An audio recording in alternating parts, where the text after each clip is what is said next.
La parole est à Jérôme Dubu pour le groupe PPCI. Vous avez 2 minutes.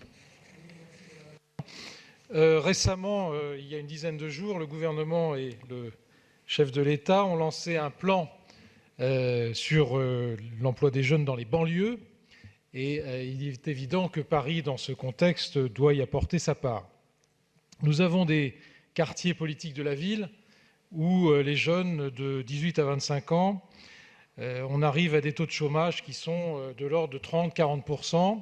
La moyenne parisienne est à 19% aujourd'hui sur l'ensemble du territoire parisien, avec des pointes à 30-40%. Alors, je crois que sur ce qui a été annoncé, il est parfaitement possible de le décliner sur Paris.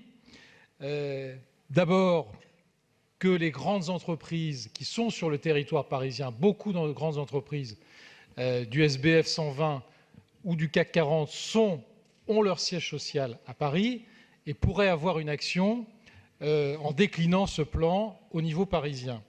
Donc ce que nous demandons, c'est que premièrement, les grandes entreprises implantées à Paris soient réunies et qu'elles proposent des solutions pour l'emploi des jeunes dans ces quartiers politiques de la ville, premier point, sous l'autorité de la maire de Paris, bien évidemment, et que deuxièmement, la maire de Paris, l'exécutif, définisse en lien avec l'État et les entreprises dont je viens de parler, un plan d'action de lutte contre le chômage des jeunes Parisiens. Je vous remercie.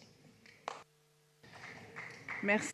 Ce vœu va à peu près dans le même sens que le vœu que je viens de présenter. Il est plus précis sur l'apprentissage, puisque l'apprentissage et la formation professionnelle font l'objet d'une vaste réforme gouvernementale qui vise évidemment à être plus efficace et à augmenter le nombre d'apprentis qui, vous le savez, en France est largement inférieur à des pays comme l'Allemagne, tant en qualité d'ailleurs qu'en quantité.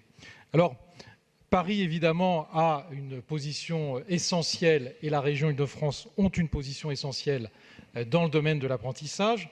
Vous avez d'ailleurs fait, vous l'avez rappelé tout à l'heure, un certain nombre d'opérations qui ont eu des résultats. Vous avez parlé des forums. Moi, je parlerai de Initiative Emploi, que vous avez lancé aussi en 2016. Néanmoins, on constate que, y compris sur Paris, dans les centres de formation d'apprentis, on a encore un certain nombre de places qui sont libres. Alors, je n'ai pas le détail ici, vous devez l'avoir de manière plus précise, mais malheureusement, c'est récurrent.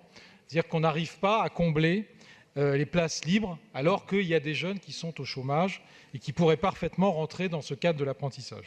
Alors, pour accompagner cette réforme gouvernementale, nous souhaitons que la ville de Paris fasse 3 actions.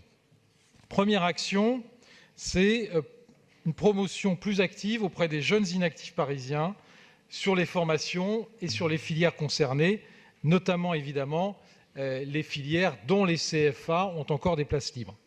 Deuxième point, lancer une large campagne de communication auprès des collégiens cette fois-ci, qui pourrait s'intituler, mais c'est une proposition, c'est un exemple, « Apprentissage, un pari d'avenir ». Et enfin, le troisième point, c'est la mise en relation entre les candidats à ces formations, les pôles éducatifs du secondaire et du supérieur et les acteurs économiques du territoire parisien. Je sais que vous faites déjà beaucoup, mais il me semble que pour accompagner cette réforme, on a besoin de faire encore plus au niveau parisien. Je vous remercie.